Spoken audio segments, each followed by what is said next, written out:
Gran parte de las hernias discales son recuperables. Entre operación versus tratamiento con ejercicio físico. El veredicto del médico de, oye, hay que operarte, ya no vas a volver a hacer ejercicio, asusta mucho. ¿Qué correlación tiene las hernias discales o protusiones con el famoso nervio ciático? Hay personas que ya nacen predispuestas a tener hernias discales por cómo es la anatomía de su columna. ¿Qué ejercicios sí recomendarías y cuáles no, una vez que hayan aparecido esas hernias discales? El sedentarismo te mata. Tú te cortas un dedo y en cuestión de unos días ya empieza a cicatrizar y a curarse porque la sangre llegan los nutrientes, llega todo lo que tiene que llegar. Sin embargo, los discos intervertebrales no. Las típicas planchas en el suelo no suelen dar buenos resultados. Me dijo, mira, yo quiero andar, porque no podía andar sola. Hola, ¿qué tal? ¿Cómo están? Mira, te invito nuevamente a este podcast. Esta vez vamos con el tercer capítulo, dedicado nuevamente a las hernias discales. Esta es la segunda parte de un episodio que estuvimos trabajando con Manuel y esta vez vamos a indagar un poquito más sobre puntos muy interesantes que muchos nos pidieron, nos escribieron y vamos a aclararlo todo para que te sea de ayuda. Y nuevamente estamos con Manuel Barrena. Bienvenido, compadre. ¿Qué tal? ¿Cómo estás? ¿Cómo estás? ¿Todo Muy bien? Todo bien. Manuel, primero que todo, para ayudar a todos los que nos escucharon, ¿qué es una hernia discal? Bien, para explicarlo de forma sencilla, lo primero es entender cómo son las vértebras de forma sencilla. Entonces, imaginemos una galleta Oreo. Tenemos la parte de galleta arriba, galleta abajo y dentro tenemos lo que es la crema. Pues sería vértebra, vértebra y el disco intervertebral. Este disco intervertebral básicamente está compuesto como por un anillo de fibras y en el medio tiene una parte más blandita. Entonces lo que ocurre es que cuando nosotros tenemos una hernia discal, ese disco que está entre las dos vértebras, el núcleo que tenemos dentro, lo que hace es expulsarse hacia afuera, se sale de ahí. Entonces por eso se dice que es una hernia discal, porque el disco intervertebral se hernia, se sale hacia afuera. Perfecto. Yo creo que ahora sería interesante conocer un poco cuál sería la diferencia entre protusión y hernia. Sí, de hecho hay muchas personas que o tienen hernias, tienen protusiones, ¿vale? Básicamente la protusión es el paso previo a una hernia discal, ¿vale? Entonces, la protusión básicamente es, como hemos dicho, tenemos las dos vértebras y el disco intervertebral. Pues la protusión es una pequeña protusión, como su palabra dice. El disco lo que hace es protruir un poquito hacia afuera, pero no llega el núcleo pulposo, ese núcleo blandito que tenemos dentro del disco, no llega a salir del todo, ¿vale? Sino que sale un poquito y es como una pequeña expulsión de ese disco intervertebral, ¿vale? Es esa fase previa a la hernia. Bueno, yo creo que está muy bien, muy explicado y muy sencillo además de entender, pero quisiera también que indagaras un poquitico más y nos aclararas sobre qué correlación tiene las hernias discales o protusiones con el famoso nervio ciático. Pues muchas. Sí es cierto que el tener protusiones o el tener hernias no tiene por qué relacionarse directamente con el nervio ciático, porque tú puedes tener sintomatología del nervio ciático, por ejemplo, por un atrapamiento que se suele dar lugar en el piramidal, que es un músculo que está dentro de los glúteos, ¿vale? Justo en ese conjunto. Pero sí es cierto que también a veces si una protusión, una hernia, pues bueno, es grande, pues puede pinzar justo ese nervio que coincide con ese nervio ciático, que es una de las ramas que se divide en dos, tenemos dos, la pierna derecha y pierna izquierda, pues depende de hacia dónde haya sido esa hernia y la rama que pince, pues suele dar esa sensación de hormigueo hacia el glúteo, hacia la parte de los isquiotibiales, por detrás de la rodilla. No suele bajar más, ¿vale? Suele ser hasta ahí y suele ser un indicativo de que es el nervio ciático el que está pillado. Entonces, como digo, hay personas que sí le da ese síntoma, pero hay otras personas que no tienen esa relación con ese pinzamiento del nervio ciático. Perfecto.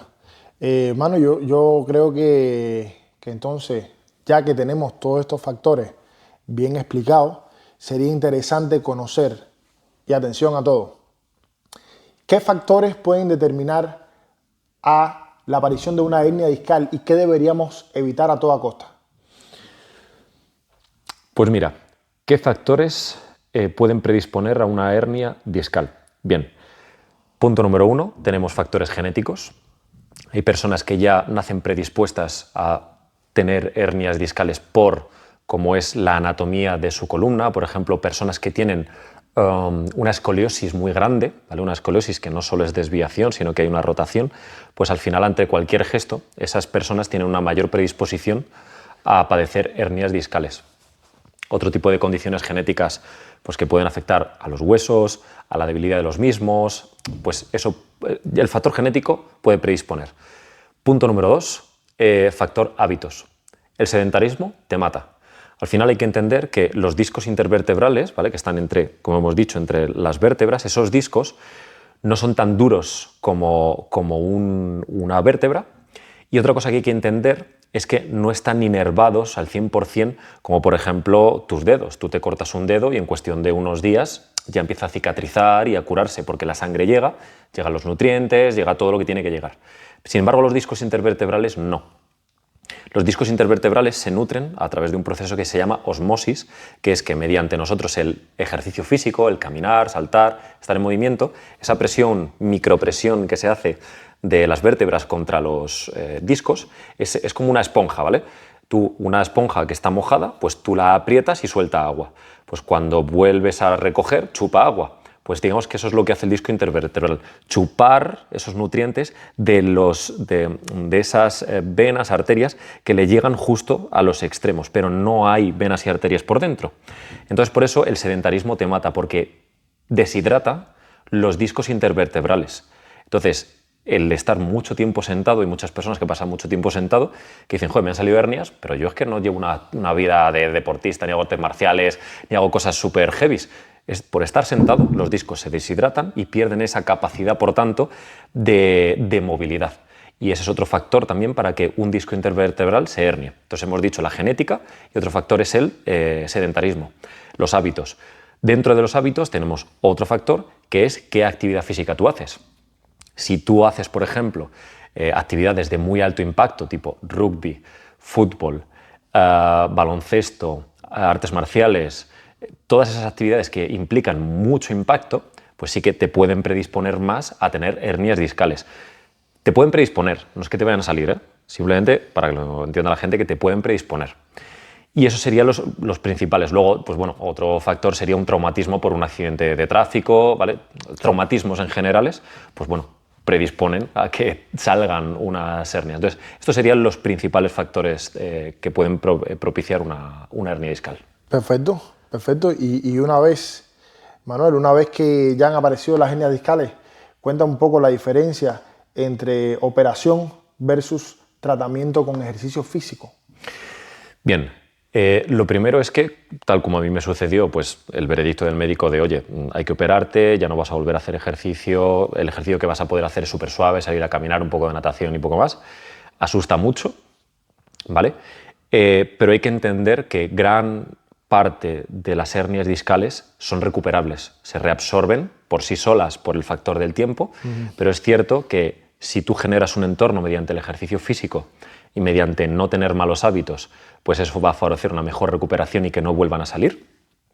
Entonces yo lo primero que haría es, cuando el médico te dé este veredicto, pues tenerlo en cuenta, evidentemente, oye, pues tengo que operarme y tengo que hacer ciertas cosas, pero si no me propone nada más, yo lo que quería es preguntarle al médico, oye, ¿tú haces ejercicio físico a alta intensidad? ¿Tratas con deportistas que hayan tenido hernias? Porque a veces ocurre que hay ciertos médicos que no es que sean malos, simplemente te están atendiendo con la información de la que ellos disponen. Pero cuando ya hablas con un médico, fisioterapeuta, osteópata, entrenador que ha tenido hernias, ha tratado a gente con hernias y ha tratado con gente que su mentalidad es la de yo quiero hacer más, quiero hacer ejercicio, el veredicto suele ser el de, bueno, oye, vamos a probar con un tratamiento conservador que suele dar muy buenos resultados, que es el de terapia física, ejercicio físico. Entonces, para resumir este punto, operación, 20-30% de los casos, recuperación mediante factor tiempo y ejercicios, en torno al 70% de los casos, que es un muy alto porcentaje. Manuel, yo creo que después de todos estos puntos que hemos tocado, quedaría entonces aclarar qué ejercicios sí recomendaría y cuáles no, una vez que hayan aparecido esas hernias discales. Bien, De forma sencilla, una vez hayan aparecido las hernias discales, lo primero que tenemos que entender es que no va a existir un ejercicio que se adapte de igual forma a todo el mundo. Es muy complicado decir, haces esto y ya te va a ir bien. No, porque hay que individualizar. Entonces, cuando aparecen las hernias, entramos en un proceso agudo, que cada persona lo vive de una forma distinta. Hay personas que sufren parestesias en las piernas, como hemos dicho, que se le duermen las piernas, hay personas que no, hay personas que tienen un dolor muy, muy alto, hay personas que es más bajo. Entonces, depende. Hay personas que les permite hacer una vida un poquito más cotidiana, otras no. Entonces, va a depender mucho de ese contexto, el tipo de ejercicios que le van a venir bien. Pero en reglas generales, lo que normalmente no le va a venir bien, punto número 1, no hace bien a prácticamente cualquier persona con hernias, es realizar cualquier ejercicio que implique una flexión de tronco, inclinarte hacia adelante, porque, por ejemplo, si este es el abdomen, el ombligo, aquí están las vértebras con su disco intervertebral, si tú te inclinas hacia adelante, lo que haces es favorecer la apertura de ese disco intervertebral y favoreces que la hernia siga saliendo hacia afuera. Entonces, si tú te inclinas hacia adelante, por ejemplo, haciendo todos los tipos de peso muerto que hay, como 10, 11 tipos de pesos muertos, pues cualquier peso muerto va a favorecer pues, que las hernias pues no se reabsorban, ¿vale? Sino que le estás dando un entorno totalmente distinto. Típico crunch abdominal, pues que al final estás flexionando también el tronco y favoreces que empuje el disco intervertebral hacia afuera. Eso también favorece un entorno malo para la recuperación de las hernias. Y cualquier ejercicio que implique una flexión de tronco con rotación, por ejemplo, el típico crunch abdominal a tocarte las rodillas, ese va a ser peor todavía, porque no solamente estás empujando hacia afuera, sino que encima le estás metiendo un gesto de rotación. Entonces, esos gestos van a crear un entorno muy poco favorable para que las hernias se reabsorban. Entonces, hay que recordar que el factor tiempo es importante, el dejar pasar el tiempo ayuda a que las hernias puedan recuperarse, pero siempre y cuando el entorno sea favorable. Más ejercicios que no vengan bien, sentadillas. Hay personas que sí que pueden hacer sentadillas, pero la gran mayoría de personas a las que yo he ayudado no pueden hacer sentadillas, sobre todo con una carga encima de los hombros. Todo lo que sea meter carga en el cuello, en los hombros, y que ejerza presión hacia abajo, suele empeorar la sintomatología de las hernias. En la mayoría de casos, no en todos, pero en la mayoría. Y además de ese peso encima, si le añadimos la flexión cuando bajamos nosotros en una sentadilla, al final del todo, sobre todo la columna lumbar tiende a abrirse un poquito. Entonces, la carga que metemos desde arriba, más cuando ya estamos abajo, que las vértebras tienden a abrirse, pues desfavorece también ese ambiente que queremos generar para que las hernias se reabsorban. Esos serían los ejercicios principales que no deberíamos hacer, ¿vale? Gestos de flexión o ejercicios con carga encima de la espalda. Y estamos hablando de hernias lumbares sobre todo, ¿vale? Aunque se aplica casi a cualquier tipo de hernia. Sí, yo quería, antes que comenzara, decir los ejercicios que sí. Tú recomendarías que hicieses un poquitico hincapié con tu conocimiento de osteópata, de cómo trabajar los abdominales, porque me imagino que ahora muchos de los que nos están escuchando dirán, pues entonces, ¿cómo trabajo los abdominales? Y hay una musculatura interna riquísima que se puede trabajar también de otra manera, y quisiera que también, además de los ejercicios que nos quieras proponer, que nos ayude un poquitico cómo trabajar el abdomen, entonces. Mira, el abdomen es un punto clave. Ahí conozco a profesionales que abogan por generar movilidad, por trabajar la movilidad, para quitar toda esa rigidez que se suele tener en esa zona cuando aparecen las hernias, pero en mi experiencia es todo lo contrario.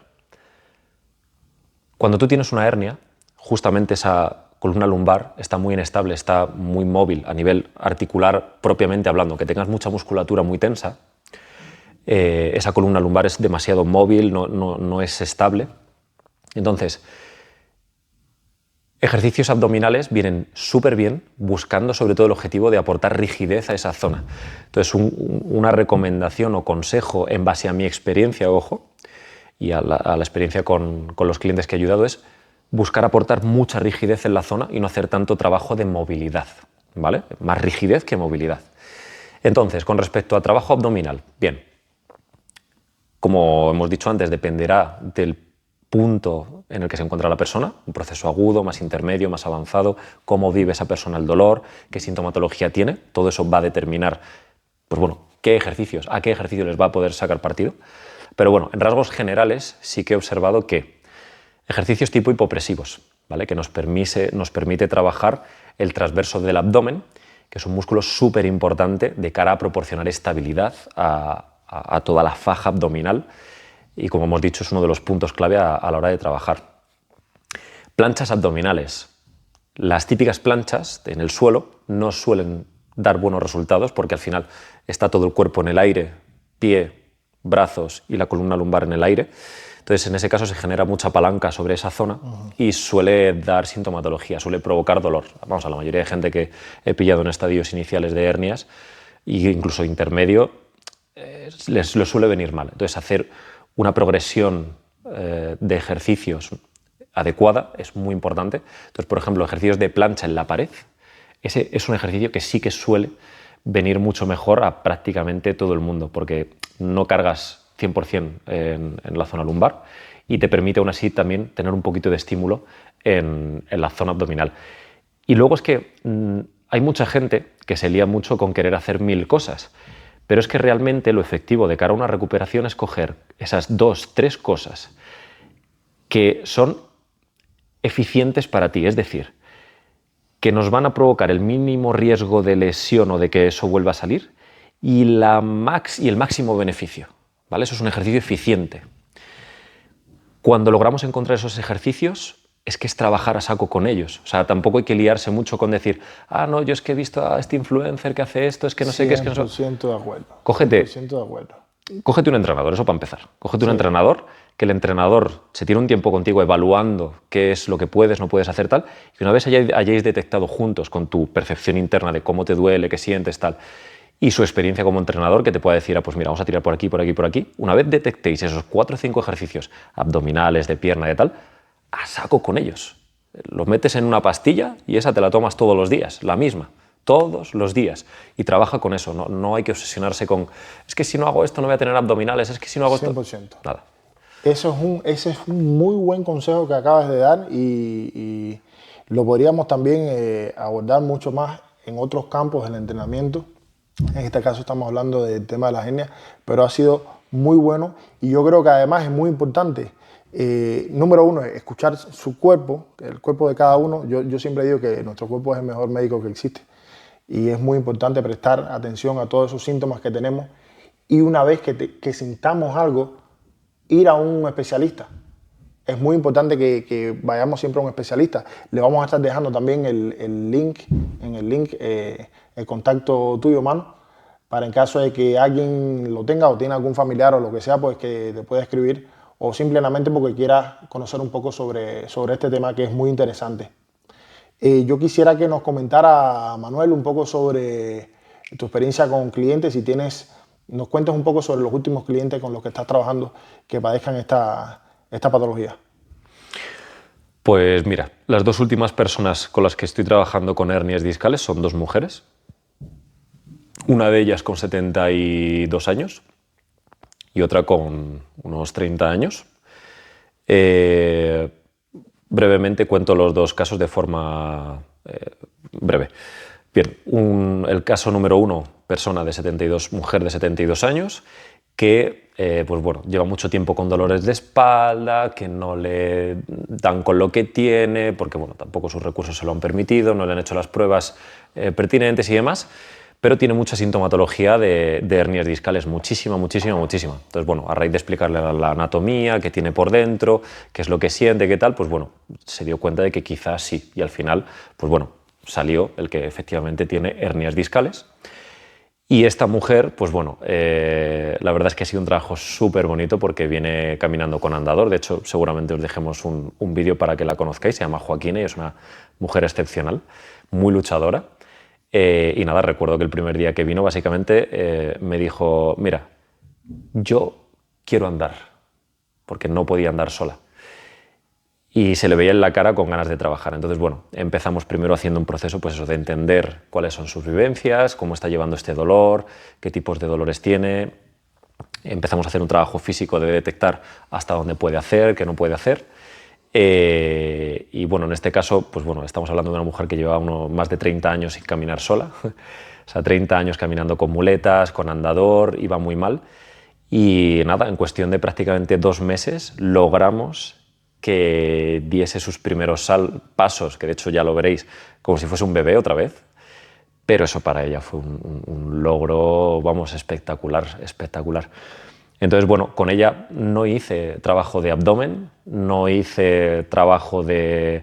el típico trabajo de abdominales o el típico trabajo de piernas, no lo hicimos, sino que tuve que darle muchas vueltas porque tenía muchas limitaciones, no podía tumbarse boca abajo ni boca arriba, no puede sentarse, sí que casi no puede ni andar. Entonces tuvimos que darle muchas vueltas y detectar de qué otras formas, pues desde de pie, por ejemplo, cómo poder involucrar esa parte abdominal, cómo ir generando estabilidad, cómo ir dándole fuerza a las piernas y sobre todo entendiendo cuál es esa escala de dolor de 0 a 10 que iba teniendo. Yo siempre le iba preguntando, oye, después de esta serie, 3 repeticiones, 5 repeticiones, ¿cuánto te está doliendo?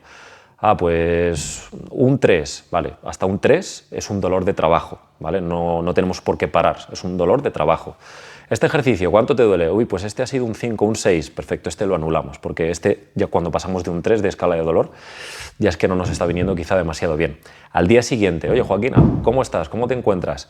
¿Cuánto te duele? ¿Cómo te sientes? No, pues de dolor un 3, pues perfecto. Entonces íbamos trabajando con esa escala de dolor y siempre que todo el entrenamiento o un ejercicio en concreto no superara esa escala de 3 sobre 10, tirábamos para adelante, tirábamos millo. Esa era la dosis mínima viable.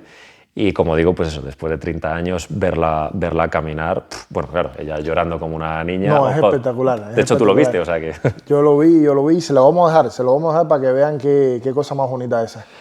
Sí. Así que... Y luego otro caso, básicamente, es el de María, una chica joven, que, bueno, que tiene hernias, bueno, también tiene aplastamiento de las vértebras y demás. Entonces, bueno, era un caso un poquito delicadete, pero bueno, es verdad que ella ya había pasado ese proceso largo de recuperación y actualmente no tenía grandes síntomas de hernias. Entonces ahora, en su caso, lo que quería era, vale, ¿cómo puedo ponerme ya en forma? ¿Cómo cambiar mi estética? ¿Cómo perder un poquito de peso? ¿Cómo incrementar la masa muscular? ¿Cómo exprimir mi cuerpo para cambiar ya un poco más la parte estética sin que me dé problemas las hernias, que no se me duerman las piernas y demás y demás? Entonces eso es otro trabajo también muy, muy bonito. Y básicamente con ella uno de los grandes logros que hemos conseguido es que volviese a sentir los glúteos en prácticamente todos los ejercicios que son para glúteos, porque algo que suele ocurrir a la gente que tiene hernias es que deja de sentir los glúteos por la inervación, se afecta a los nervios, tal. A mí me ocurría, yo tardé pues, como un año en volver a sentir los glúteos en la mayoría de ejercicios. Se me cargaban los cuádriceps, la espalda, pero los glúteos a por uvas. Entonces hemos tardado pues, bueno, un tiempecito, pero la verdad es que ella es muy disciplinada y hemos detectado cómo hacer biomecánicamente los ejercicios adaptados especialmente a ella para que otra vez vuelva a darle caña. Y ya de aquí para adelante estamos en pleno proceso, así que bueno, va a poder entrenar fuerte, ya sabe cómo puede hacer los ejercicios y ya veremos el cambio, pero por ahora sin dolor, sin molestia, y eso es lo importante, que pueda entrenar fuerte sin molestias. Perfecto. Pues ya está, espero que le haya sido de gran ayuda, como siempre digo, este episodio. Y pues nada, vamos a terminar como de costumbre. Esta vez te lo voy a poner un poquito fácil, ¿bien? Elígeme entre 5 burpees, 5 flexiones o 5 sentadillas. 5 flexiones. Venga. Gente,